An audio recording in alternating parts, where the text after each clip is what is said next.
하나님의 말씀 우리 함께 읽도록 하겠습니다. 신약성경 에베소서 6장 1절부터 4절까지 말씀입니다. 신약성경 에베소서 6장 1절부터 4절까지 말씀 우리 한 목소리로 함께 읽도록 하겠습니다. 자녀들아, 주 안에서 너희 부모에게 순종하라. 이것이 옳으니라. 내 아버지와 어머니를 공경하라. 이것은 약속이 있는 첫 계명이니 이로써 내가 잘되고 땅에서 장수하리라. 또 아비들아, 너희 자녀를 노엽게 하지 말고 오직 주의 교훈과 훈계로 양육하라. 아멘. 네, 저희는 계속해서 에베소서의 말씀을 나누고 있는데 1장부터 이제 거의 마지막 6장까지 다가오게 됐습니다.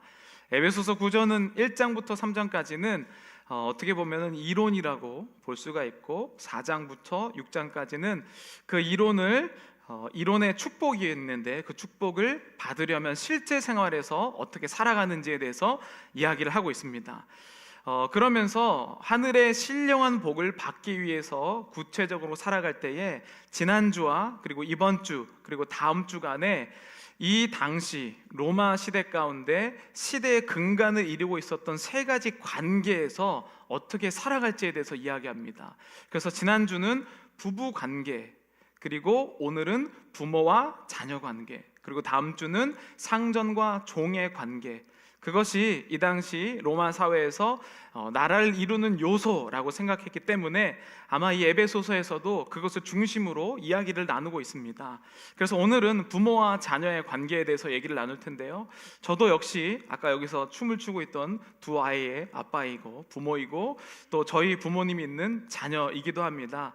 그래서 사실 굉장히 말하기가 껄끄럽더라고요. 왜냐하면 제가 자녀이기만 하면 부모님의 역할을 막 강조해서 이렇게 얘기할 텐데 또 저도 부모이기도 하고 자녀이기도 하는 동시에 입장이 있기 때문에 한쪽을 강조할 수 없는 그런 상황이 됐습니다. 그래서 여러분들도 이 말씀을 들으시면서 이 시대 가운데 우리가 사실 이 부모와 자녀 관계는 뗄래야 뗄 수 없는 그런 관계인데 어떻게 그리스도인으로 살아갈지 함께 나누시기를 바랍니다.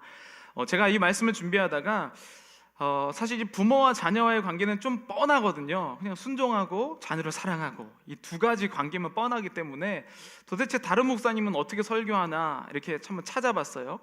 근데 거기에서 가장 먼저 지금 이제 한국에 이제 삼일교회 있는 송태근 목사님이 이 본문을 다룬 걸 제가 한날을 들었는데요. 설교 내용은 별로 기억이 안 나고 예화만 기억나더라고요. 우리 교회는 그런 일이 안 일어나기를 원합니다. 예화가 뭐였냐면 이거였습니다. 한국경제신문에서 2006년 4월 2일 날 어떤 이 연구 결과에 대해서 발표를 했어요. 2004년에 영국 문화원에서 한국 영국 문화원 개원 70주년을 기념해 이제 영어를 사용하지 않는 102개 국가 4만 명 사람들에게 가장 아름다운 영어 단어가 뭐냐라고 질문을 했습니다. 영어를 사용하지 않는 국가 102개 국가 4만 명에게 1위가 뭐였을까요? 네, 많은 사람들이 이제 러브, 사랑에 대해서 얘기를 했는데 1위는 mother였습니다. 어머니. 2위는 뭐였을까요? 네? 해피. 그렇죠. 뭐 본인이 좋아하시는 거 얘기하시면 돼요. 해피 없었습니다. 해피는 없었고 2위는 뭐가 나왔냐면 2위는 패션, 열정이 나왔습니다. 3위는 스마일, 4위가 여러분 말씀하셨던 러브, 사랑 나왔고 5위가 이터니티, 영원, 6위가 판타스틱, 환상, 7위가 데스티니, 운명, 8위가 프리덤, 자유, 이렇게 나오는데요. 많은 분들이 아버지 언제 나오냐고 이렇게 생각하시는데 40위가 펌킨, 호박입니다. 그리고 50위가 캥거루 했는데 총 1위부터 70위까지를 뽑았거든요. 아쉽게도 아버지가 없습니다. 아름다운 단어에 한국의 아버지들, 한국뿐만 아니라 전 세계에서 힘드신 것 같아요.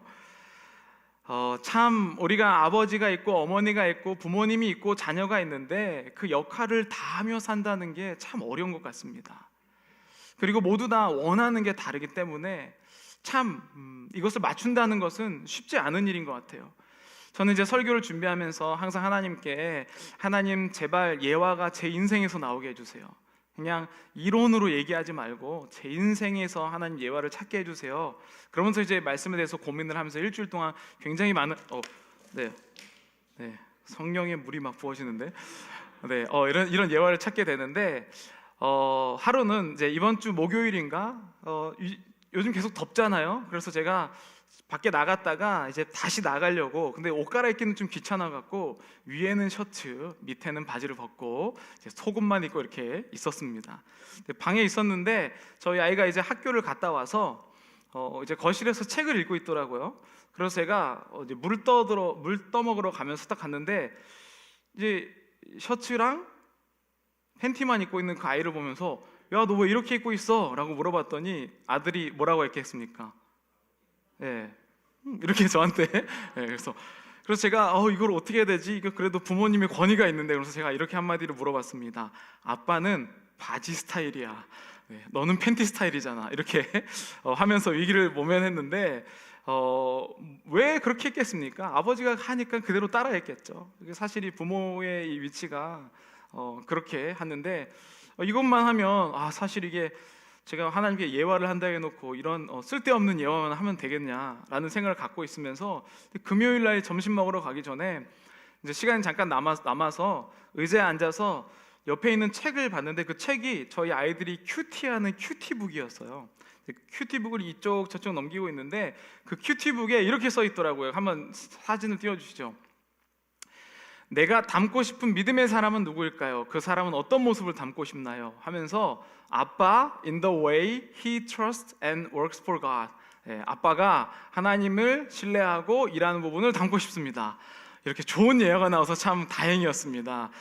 바지와 팬티 입은 거 이것만 따라할 줄 알았는데 신앙을 닮고 싶다라고 해서 참 다행이었습니다.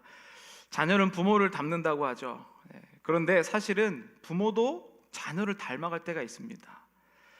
저는 이 오늘 본문을 하면서 사실 굉장히 마음이 좋지는 않았어요. 왜냐하면 정말 실제적인 관계이고 항상 이 죄스러운 마음이 있는 관계였는데, 그러면서 또 이제 제가 또 한 주간 말씀을 묵상하면서 제가 유튜브에서 이제 설교 준비할 때 틀어놓는 이제 배경음악이 있는데, 그거를 틀으려고 유튜브를 메인 화면을 딱 눌렀는데 거기에 저희 아버지 교회 새벽기도 설교가 올라온 겁니다.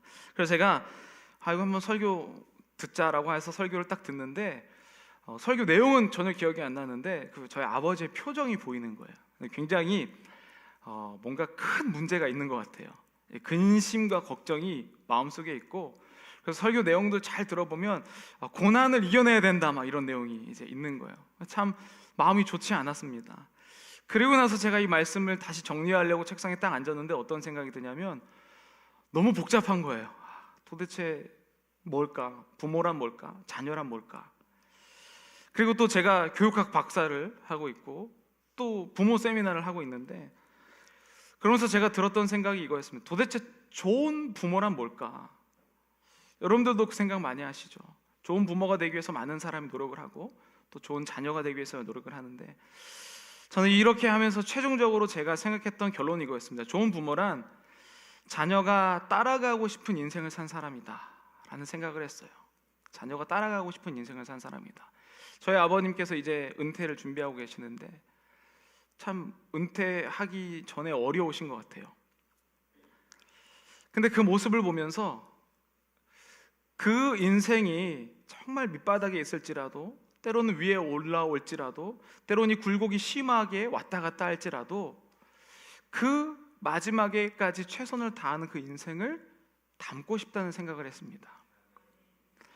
우리는 사실 세상의 기준으로 볼 때 돈이 많거나 사회적으로 지위가 높거나 아니면 정말로 어떠한 어려움 없이 가는 것을 좋은 인생으로 생각하지만, 저는 이는 성경을 읽으면서 결론적으로 내린 그 결론은 어떠한 굴곡이 있더라도 그 인생을 따라가고 싶은 사람이 있다면 축복받은 인생이다 라는 생각을 했습니다. 그래서 오늘 이 본문은요, 지난주와 마찬가지로 에베소서 5장 21절 그 밑에 있는 말씀이에요. 함께 읽어보도록 하겠습니다. 그리스도를 경외함으로 피차 복종하라. 지난주 설교 제목이 자발적인 복종이었어요. 그래서 부부와의 관계가 자발적인 복종이 없으면 사실 별 의미가 없다는 겁니다. 오늘 부모와 자녀와의 관계도 마찬가지예요. 우리가 힘이 있을 때는 자녀에게 아무렇게나 할 수 있죠. 그리고 자녀도 그 힘 때문에 부모에게 복종합니다. 그러나 자발적인 복종이 일어나지 않으면, 그리스도를 경외함으로 피차 부모도 자녀에게, 자녀도 부모에게 복종하지 않으면 그것보다 억울한 관계가 없습니다. 세상에 들려오는 정말 흉흉한 사건들 여러분들 많이 들어보셨을 겁니다. 자녀가 부모를 해코지하는 뉴스가 너무나도 많이 나오고, 부모가 자녀와 손절하는 경우도 너무나도 많이 나옵니다. 그 인생 가운데 도대체 하나님의 자녀로 어떻게 살아가야 될까? 그러면서 오늘 본문에서는 이 4절 가운데 3절은 자녀가 지켜야 될 것, 그리고 마지막 4절은 부모가 자녀가 해야 될 것에 대해서 이야기를 해요. 그러니까 이 관계라는 것은 한쪽이 할 수는 없다는 겁니다. 부모 그리고 자녀, 부모와 자녀, 이 관계라고 했을 때는 일방적인 것은 결코 있을 수 없다는 거죠. 근데 오늘날 우리의 많은 사람들의 관계에서 내 중심적으로 생각했을 때는 일방적인 관계만 생각해요. 근데 제가 이 본문을 준비하면서 참 어려웠던 것은 뭐냐면, 내가 부모면서 자녀기 때문에 어렵더라고요. 근데 우리는 모든 인생에서 사실 그렇게, 우리 연세 드신 분들은 부모이면서 자녀였던 시간을 지나서 이제는 부모이고 또 조부모이기도 하고, 이런 식으로 우리 인생을 살아가는데 일방적인 관계는 없다는 겁니다. 그래서 사실은 저도 이 말씀을 준비하면서 저희 할머니 할아버지는 여기 미국에서 사셨고, 저희 부모님은 한국에서 목회를 하셨거든요. 근데 항상 미국에 계신 부모님 보면서 항상 죄송하다고 생각하셨어요. 사실 지금 딱 반대죠. 저는 미국에서 목회를 하고 있고 저희 부모님은 한국에서 목회를 하고 계세요. 그러니까 이 관계는요, 일방적일 수 없다는 거예요. 언젠가는 이 관계가 바꿔지면서 생각하게 될 텐데, 그때에 오늘 이 본문이 여러분들의 가장 큰 힘이 될 것입니다. 왜냐하면 그리스도를 경외함으로 피차 복종할 때에, 그때의 능력으로 나타나기 때문이죠. 1절에서 이렇게 얘기합니다. 자녀들아, 주 안에서 너희 부모에게 순종하라. 이것이 옳으니라. 이 말 누가 모릅니까, 여러분? 세상에서도 부모를 공경하라 라는 말 다 알고, 이 당시에도요, 로마 시대 사회에서도 부모를 공경하라고 가르쳤습니다. 그런데 그 속마음이 다르다는 거예요.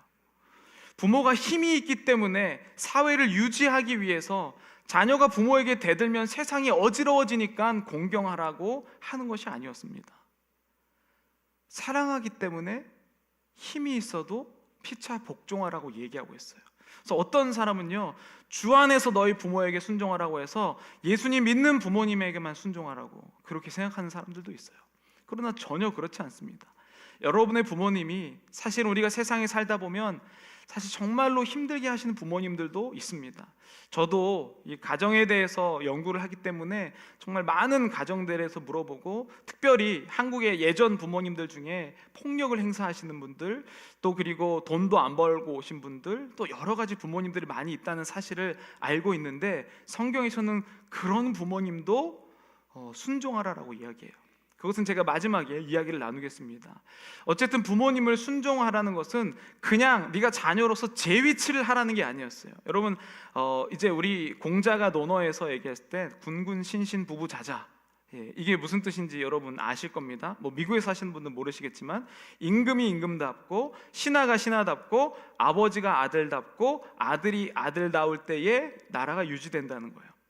그래서 로마 시대도 마찬가지거든요. 이 세 가지 관계에서 그냥 유지만 하는 게 덕이 되는 상황이다라고 똑같이 이해를 하고 있었어요.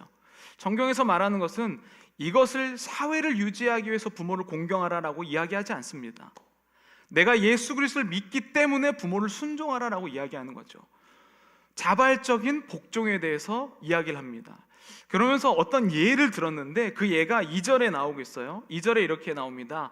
내 아버지와 어머니를 공경하라. 이것은 약속이 있는 첫 계명이니 라고 표현을 합니다. 이것도 구약에 있는 모세 오경 중에 신명기와 출애굽기에 있는 말씀 중에 하나를 인용해서, 권위를 인용해서 설명하고 있는 말인데요, 여기서 특별한 점은 뭐냐면 약속이 있는 첫 계명이라고 표현을 합니다. 여러분 10계명 아실 겁니다. 10계명 10가지 계명이 있는데 그 10가지 계명 중에 내 부모를 공경하라는 5번째 계명이에요. 근데 그 5번째 이 계명 중에서 오늘 이 바울이라는 사람은 에베소에 있는 사람들에게 뭐라고 소개를 하냐면 약속이 있는 첫 계명이라고 표현을 해요. 다른 계명은 그냥 묻지도 따지지도 않고 지키는 계명입니다. 나 외에 다른 신을 두지 말라, 이런 것들요.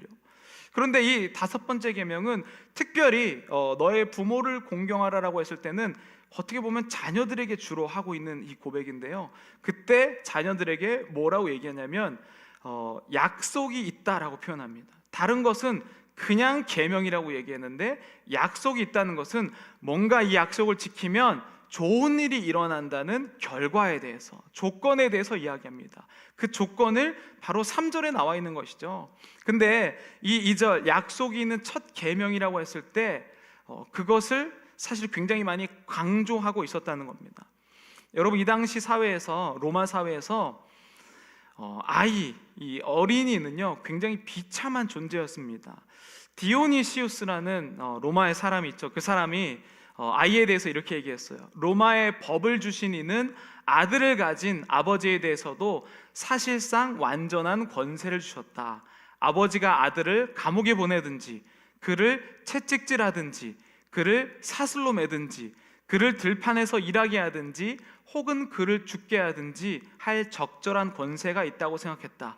그리고 이것은 심지어 그 아들이 이미 공무에 관여하고 있을 때라도, 비록 그 아들이 가장 높은 총독 중에 한 사람이라고 해도 그 아들이 공화국을 위해 자신의 일정을 널리 알리고 있을 때도 가능했다. 뭐냐면요, 아들이 크고 심지어는 총독일지라도 부모가 자녀를 좌지우지할 수 있는 권세가 있다. 이 당시에 아이가 태어나면 부모가 결정할 수가 있었어요. 죽일지 안 죽일지.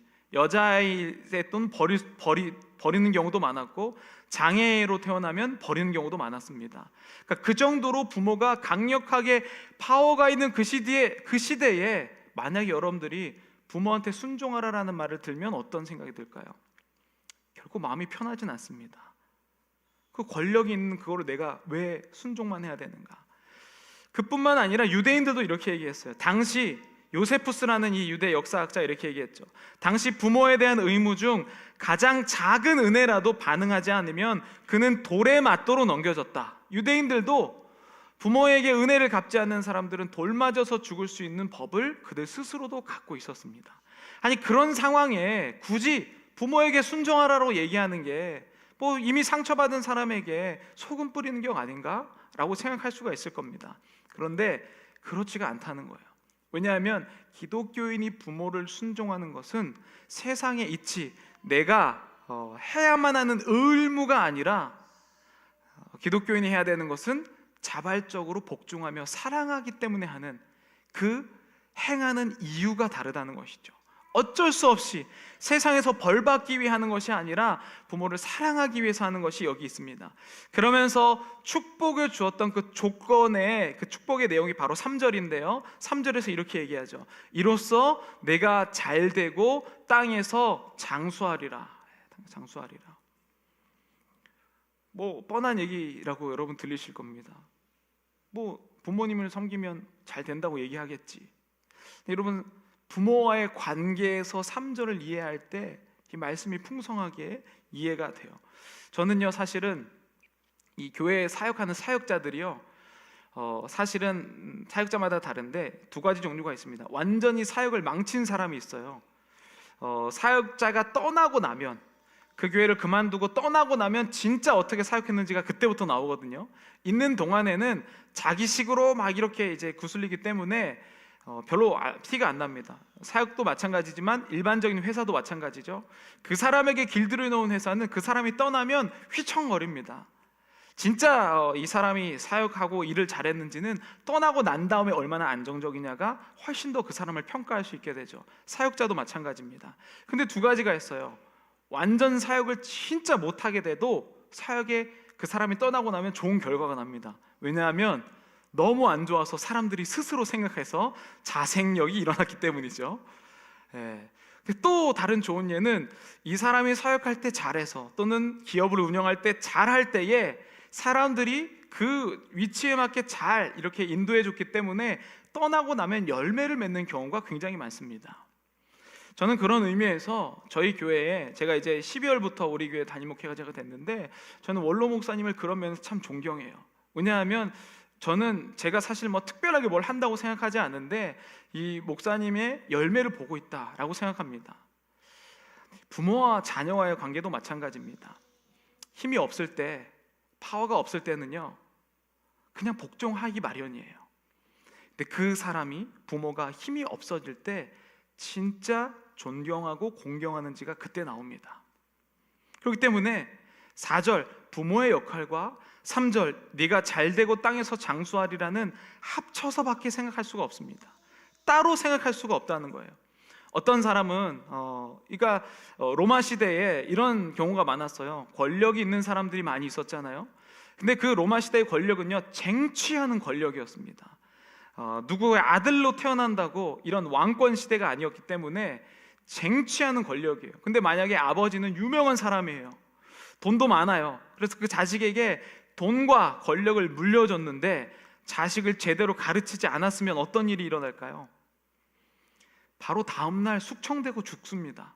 로마의 이 정치 관계는요 깜냥이 안 된, 그러니까 카파시리 그 사람의 능력이 안 됐는데 물려줬을 때 사람들이 얕보고 죽여서 그 자리를 쟁취하고 돈도 가져가는 게 이 당시 로마 사회였는 거죠. 사실 오늘날도 마찬가지예요. 부모님은 참 좋은 걸 주고 싶죠. 모든 걸 다 들여 부어도 가르치지 아니하고 관계가 없으면 그것 때문에 그 자녀는 인생을 망치게 됩니다. 그것이 오늘 3절과 4절이 뗄 수가 없는 이유인 것이죠. 그런데 어떤 사람은 이렇게 생각할 수가 있어요. 가정폭력 당하고 부모님 어렵게 하고 힘들었는데 내가 무슨 부모님께 공경을 하고 부모에게 훈육받지 못했는데 어떻게 내가 그렇게 생각할까? 오늘 3절에 보면 내가 땅에서 잘되고 장수하리라라고 표현을 하잖아요. 근데 여러분 정말 나쁜 부모님을 만나면 단명합니다. 부모님이 정말 때려서 죽이는 부모도 있어요. 그리고 완전 방치하는 부모도 있고.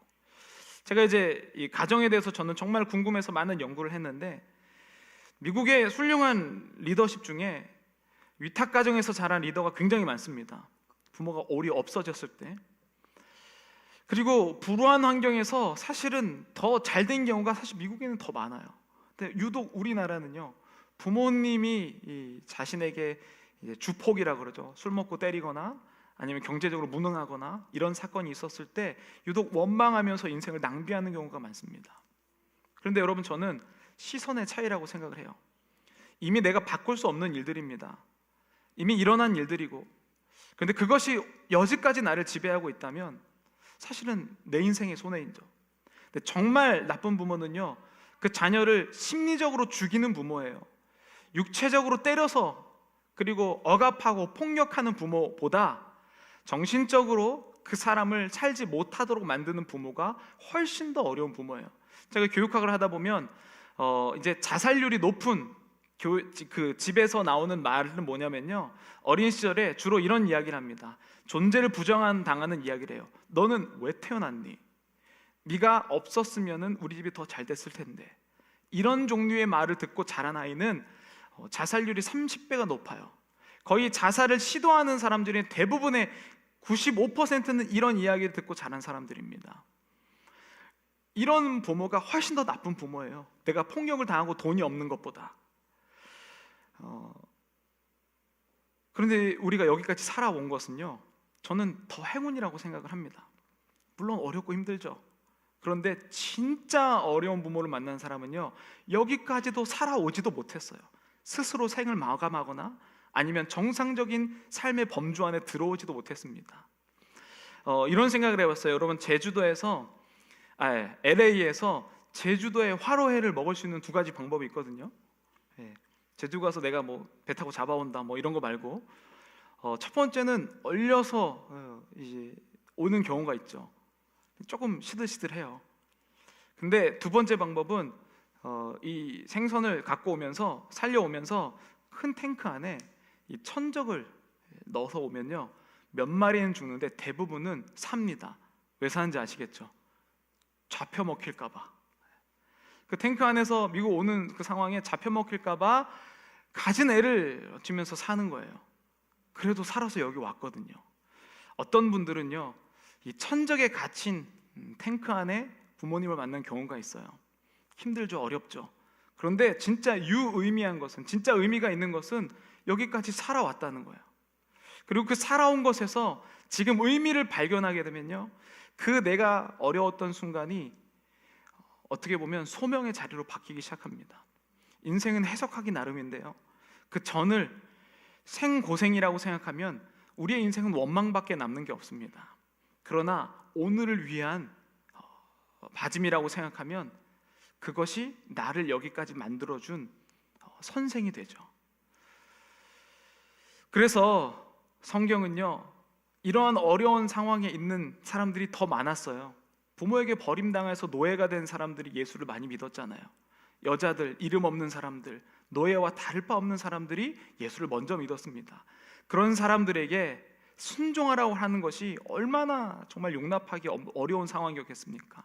그럼에도 불구하고 예수는 그런 나를 위해서 목숨을 버리셨기 때문에 희생할 때에 관계의 변화가 일어난다고 성경은 이야기해요. 그러면서 이 을의 자리에 있는 자녀들에게만 순종하라고 이야기하지 아니하고 4절에 드디어 이렇게 얘기합니다. 또 아비들아, 너의 자녀를 노엽게 하지 말고 오직 주의 교훈과 훈계로 양육하라. 그러니까 결국엔 부모도 제대로 있어야 되고 자녀도 제대로 있어야 되는데, 만약 둘 중에 하나에서 제대로 될 수 없다면 사랑하고 희생하는 사람이 반드시 한쪽에 있으면 그 관계는 발전되기 시작합니다. 아무리 내가 힘이 있다고 해서 그 사람에게 뭐라고 해도요, 자녀는요, 성인이 되었을 때 그때 진짜 결과가 나옵니다. 오늘 이 분을 보면은 이 훈계와 교훈, 우리는 여기에 집착을 하고 있는데, 훈계와 교훈은 어떤 방법으로 해야 되냐면 노엽게 하지 않는 방법으로 해야 돼요. 그러니까 우리가 훈계와 이것을 들었을 때 대부분 노엽게 하는 방법으로 듣거든요. 뭐냐면 감정이 섞인 것으로 이야기합니다. 아이들은요, 정당한 것에 대해서 혼나면 당신은 기분 나쁘지만 마음속으로 쌓이지는 않습니다. 그런데 정당한 것이 아니라 자신의 감정이 섞인 얘기를 할 때, 그때에는 그것이 무의식으로 자리 잡고 그 아이의 인생을 만들게 돼요. 그래서 거기에 뭐가 되냐면 노여워지고, 그 노여운 것이 그 아이의 성품을 만들어갑니다. 다 부모님이 만들어주신 성품이에요, 대부분의 경우. 그렇기 때문에 부모가 자녀를 대할 때는 노엽게 하지 말아야 됩니다. 이 노엽게 하지 말라는 단어가 에베소서 4장 26절에 나오게 됩니다. 저희가 미리 나눴었는데 몇 주 전에, 분을 내어도 죄를 짓지 말며 해가 지도록 분을 품지 말고, 이렇게 설명을 했습니다. 그러니까 분을, 여러분들이 누군가의 관계에서 나쁘거나 싸울 때 하루를 이상을 넘게 되면 그것이 나를 형성하는 내가 된다고 했어요.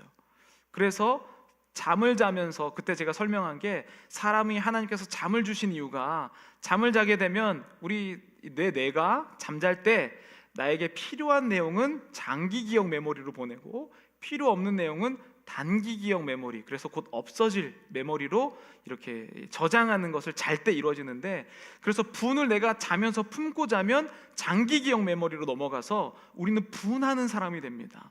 그러니까 자기가 자기를 만들게 되는 것이죠. 근데 오늘 이 본문, 자녀를 노엽게 하지 말며라고 했을 때 이 분을 품다라는 것을 똑같은 이 단어를 사용하고 있는데, 여기에서는 뭐라고 얘기하냐면요, 이 분을 품고 재빨리 이것을 다루지 않으면 마귀에게 기회를 줄 수 있는 분노를 얘기해요. 그러니까 틈을 이야기합니다. 이 안에서 분노를 통하여서 마귀가 자리를 잡고 자라게 하는 거죠. 그렇기 때문에 이 부모는요, 자신의 감정대로 자녀를 가르치면 안 돼요. 주의 훈계와 교훈으로 가르친다는 것. 근데 여러분, 제가 이제 자녀 교육할 때 제일 먼저 하는 얘기가 있어요. 아빠랑 엄마랑 딴 얘기하지 말라는 거예요.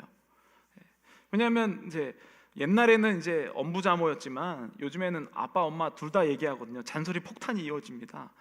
근데 여기에서 아빠도 이렇게 얘기하고 엄마도 이렇게 얘기하면 자녀들은 너무 골치가 아파요. 가치가 다른 것을 계속 받아들여야 되는 거거든요. 그래서 굉장히 어려운데, 그러면서 감정이 이제 들어가기 시작합니다. 감정이 들어갈 때 결국엔 관계가 깨어지는 거거든요. 나는 저렇게 살지 말아야겠다. 사실 부모와 자녀의 관계뿐만 아니죠. 우리 주변과의 관계에서, 또 회사의 관계에서도 마찬가지입니다. 감정이 들어가는 게 있어요. 그냥 일 얘기만 하면 되는데 내가 이 얘기는 안 하려고 했는데 말이야, 막 이런 것도 있잖아요. 안 하면 되는데 꼭 안 하려고 했는데 말이야 설명하면서 이 얘기. 이것은 사람을 분을 하게 하고 노엽게 만듭니다. 그것이 사람을 만들어가기 시작하는 것이죠. 그렇기 때문에 저는 이 부분을, 여러분 단순하게 생각하지만 성경에서는 이것을 스피리추얼이라고, 영적인 부분이라고 얘기를 해요. 왜냐하면 사탄이 우리의 마음에 분을 품도록, 이것이 나를 조정하도록, 결국에 나를 지배하도록 만드는 아주 중요한 마음의 밭으로 변화시키는 게 바로 노여움이거든요. 그래서 부모는 자녀를 노엽게 하지 말고, 자녀는 장수하리라는 이 3절과 4절이 동시에 이루어질 수밖에 없습니다. 여러분 참 고민되시죠? 정말로 내가 이 땅에서 어떻게 부모로, 자녀로서 살아갈 것인가? 저는 오늘 이 본문을 읽으면서 그래서 결론을 그렇게 낸 거예요.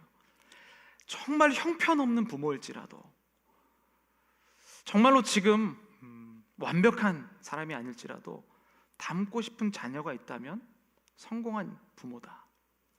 저희 부모님이 아직까지 이제 마지막 은퇴하시면서도 괴로워하고 있는 모습을 보면서 한 여러 가지 복잡한 마음이 들었어요.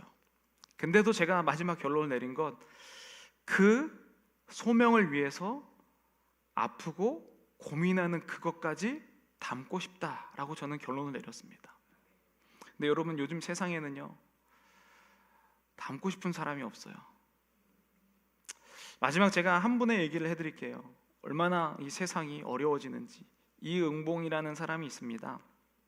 이 사람이 독일에서 박사학위를 받고 한국에 와서 교수 역할도 하는 엘리트였죠. 그 사람이 2007년에 아내를 사별하고 새 아이가 있었는데 2009년에 결혼을 하게 됩니다. 첫째는 집을 나가서 부산에서 고시원에서 자취하고 있고, 둘째는 도피차 독일로 유학을 갔고, 마지막 셋째는 초등학교 6학년 때 아버지가 재혼을 해서 이제 중1이 된 그 상태였습니다. 근데 이 아이도 아버지가 기를 수가 없어서 새로 재혼한 그 계모의 언니인지 동생인지 그 이모의 집에서 자라게 돼요. 근데 그 이모가 학대를 한 거예요. 그래서 이 아이가 친구한테 얘기를 하면, 집을 나가서 친구한테 얘기해요. 나 맞은 자국을 보여주면서. 그랬더니 6학년 때 친구였는지 6학년 담임 선생님한테 쫓아갑니다. 선생님, 얘가 이렇게 맞았어요. 선생님이 알겠다고 하고 집으로 돌려보내요. 가기 싫다고 했지만 집으로 돌려보냈어요. 집으로 돌아가서 이모네 집으로 간 거죠. 이모네 집으로 갔을 때 거기에는 아빠와 새엄마가 기다리고 있었어요. 그날 걔는 회초리를 맞고 다시 또 집을 나갑니다. 그래서 이리저리 다니다가 또 6학년 담임 선생님을 찾아가요. 근데 그날에는 담임 선생님이 집에 안 계셨는지, 아니면 내가 볼 때는 그 선생님 판단 안에 거부한 건지 모르겠지만 담임 선생님 못 만납니다. 그래서 그 아파트에 있는 경비 아저씨를 찾아가요. 경비 아저씨한테 뭐라고 얘기하냐면, 저 여기서 하루 좀 재워달라고, 집에 들어갈 수가 없다고. 근데 그 경비 아저씨가 또 정상적인 가정이라고 생각했겠죠. 결국에는 집으로 돌려보냅니다. 그리고 그 아이는 새벽 1시부터 7시간 동안 매를 맞고 죽게 돼요. 그리고 그 아이의 시신은 몇 달 뒤에 학교에서 왜 학교를 나오지 않는지 확인하다가 집에 들어가고 시신을 방치한, 시신이 부패하는 그거를 발견하고 넘겨지게 됩니다. 이 사람이 목사님이에요. 한국의 유명한 신학교 교수였고, 독일에서 신학으로 박사학위를 받았고, 그러니까 직분이 우리의 신앙을 증명할 수 없다는 아주 좋은 예죠. 저는 이 사건을 보면서 또 오늘 본문을 준비하면서 이런 생각이 들었어요.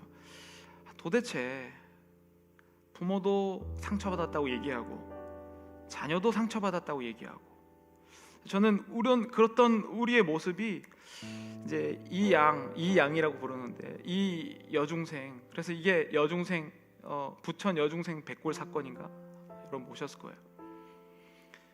마치 이 와이와 같이 우리가 지금 살고 있다는 생각이 드는 거예요. 갈 곳이 없어요. 집인데 집이 갈 곳이 없는, 내가 부모인데 자녀에게 상처받고 자녀인데 부모에게 상처받아서 실제로는 있는데 가정이 없는, 재워달라고 이리저리 돌아다니는 우리의 모습들을 제가 발견합니다.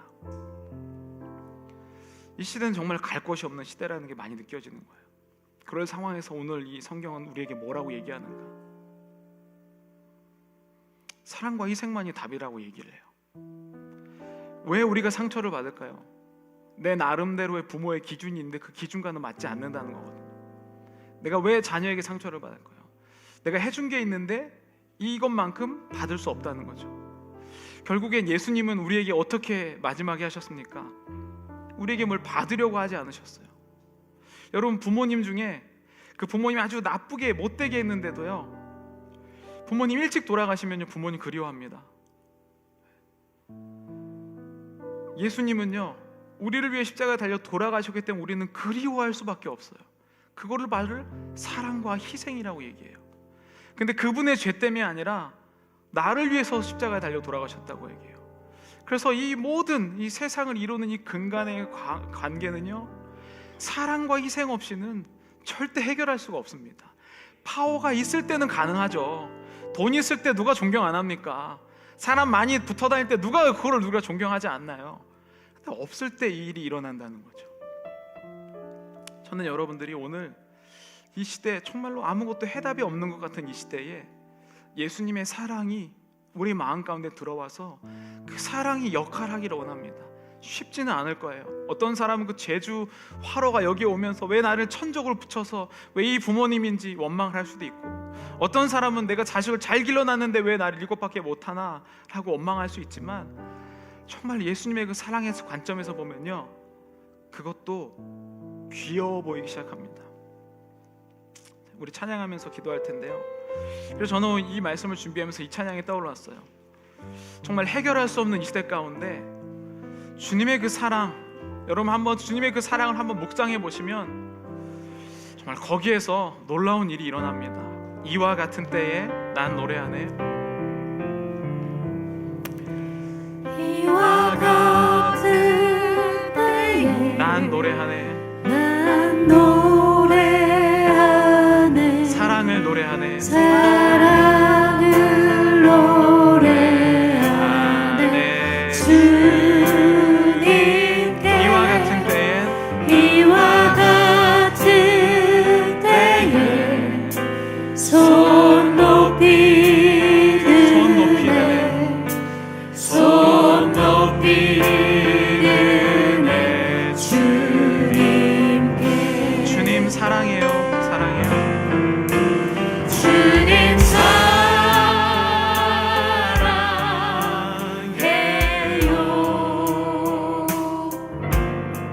사랑해요.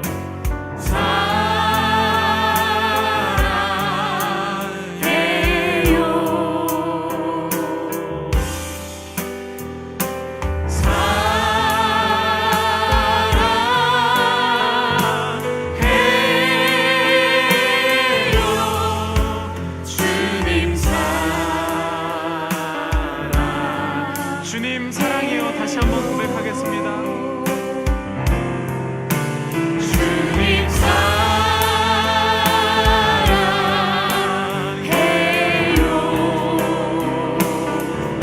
사랑해요. 네, 주님.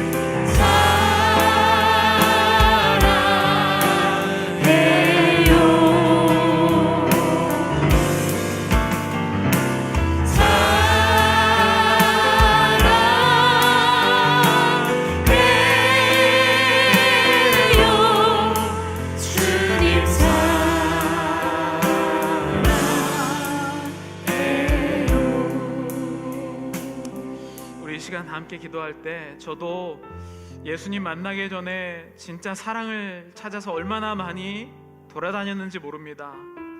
때로는 부모님이 그런가 하고 부모님께 받을 사랑을 많이 기대해 보기도 했고, 자녀가 있고는 자녀에게 그런 사랑을 받을 수 있을까?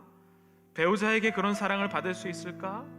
여러 가지 사랑을 찾아다녔지만 여전히 목말라서 그렇게 살고 있는 내 모습을 그 충만한 사랑으로, 내가 감당할 수 없는 사랑으로 나를 보듬어 주신 분이 바로 예수 그리스도셨습니다.